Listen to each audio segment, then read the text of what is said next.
Tiri kugenda gyemusinzira okubeera nga temugoberera mbebaza bwebaza mubale kubeera nga temutwegasseko mu abapya.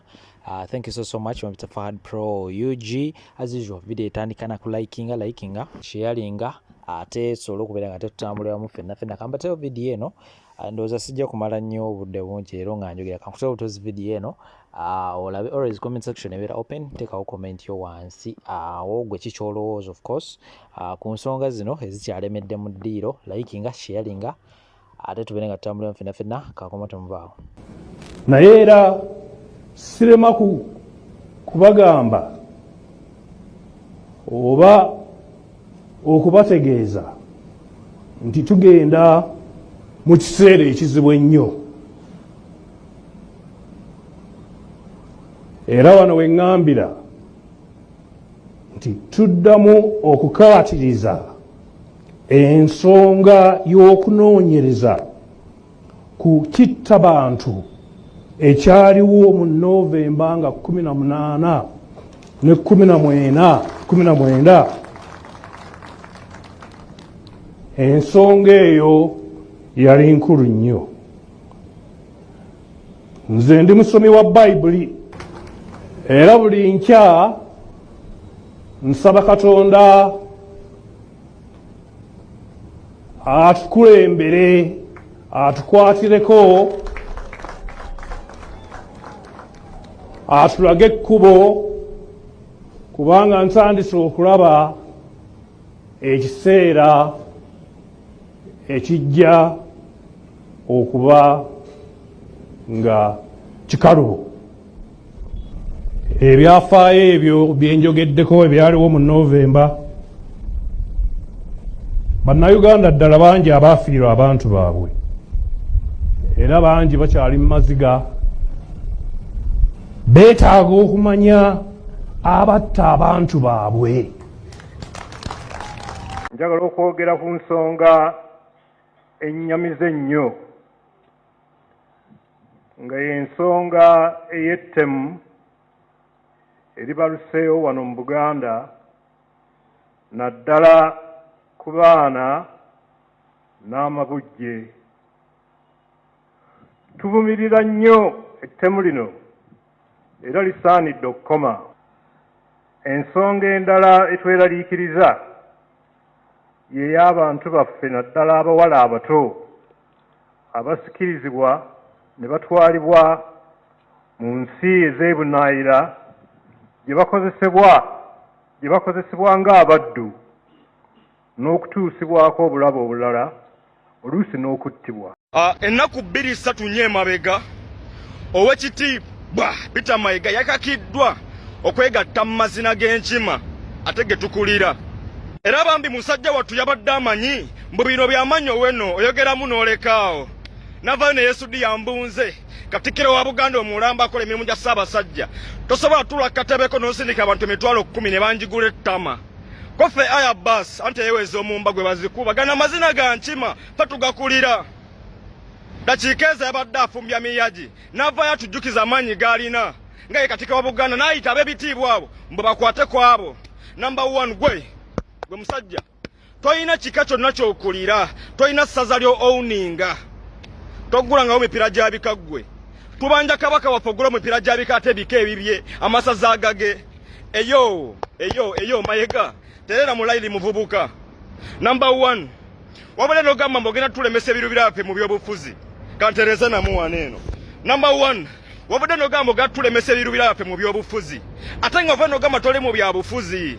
Muvubuka gatta mpola twali tukwagala kasajja gwe wajja nga tulaba muvubuka owo muwendo wa Mutebi kumba tagwagenda obeera inside man otunafuye otukabye ojajja taba tunyigirizo ojajja taba tuwamba batusiba batwala mataka gafo bajajja tobawane. Gwe Mayiga toyina lunaku lumu ogenda kutiisa mwana wa Mutebi togenda tiisa ina mwana wa Kyagwa. Number 1 obuzibu temuyiga mmwe basajja mmwe tululi abaana bakusooka b'ebitiibwa bona batukuteka bali mu zi gavumenti gwe bwena brazil internet gizole ngoddamu amagezi boy. Saba Oweekitiibwa Peter Mayiga twagala Ssaabasajja Kabaka waffe. Njagala obategeeza nze nange olwaleero ndi muyekera mupulire bulungi ndi muki nze ndi muyekera era nga njekera Museveni ekyenjawulo nti nze ne bannange tetukozesa mundu tetwagala kutta muntu yenna naye omulama gwaffe nga si bekwekoledde tujjako Museveni ne famire ye ne baddi banne basimo ne banyabo ffe tuli bavubuka tuli bangi tulina amaanyi ate tusomye ate tuli babanda mulaba abo bakusoja babali mimyufu bajjudde eggwanga lyonna singa twali bakunyiiga twandibadde twakwata ennundu ne tubakuba bonna bonna naye tetukikola kubanga tetukkiririza mu violence tukkiriza nti omuntu addira emmundu aba agenda kwekubira na buyinza mu mundu na mundu muyinza naye omuntu ajja kulwamaanyi g'abantu ajja kugonderanga abantu awa ekitiibwa abantu yeguyenga abantu kubanga be bakuleeta be basobola n'okuzzaayo kyetuyita people power twagala amaanyi tugaze mu bantu ng'abantu be basalawo twagala bakulembeze babeere nga beeguya abantu nga tosobola kujooga bantu nga tosobola kuvuluka kabaka w'abantu ne bakuwa akalulu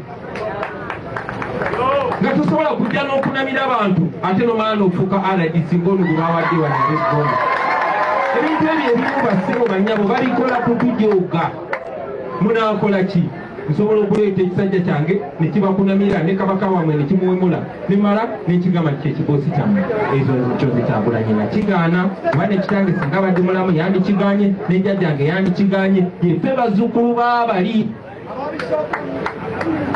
so tubagamba bino ebintu kuba mukyali ku generation yaffe yogeza emirembe wagenda kujjayo bali nga tebaagala kumanya nkibagamba bulijjo nti twogeza mirembe twogeza mpisa naye nga tuwulira emitima muli gitokota naye ne tukoma ku bantu baffe ekiseera kijja kutuuka bassebo ne bannyabo nga tetukyasobola kukoma ku baana babanyikirizula ebbanga ddene kyetuba twogera ku bintu bino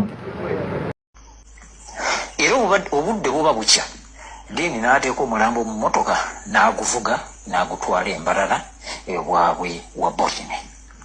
Borini mukyala Munyankole azaalibwa Mbarara yewaabwe alabagana ne Dini Lobo wa Saava nga Dini bamaze omugoba ku BBS Terefayina olw'emivuyo gye bamuzuulamu okulya ssente mu bantu okola stories ebicupuli n'ebirala ebiringa ebyo ne bamugoba ku BBS.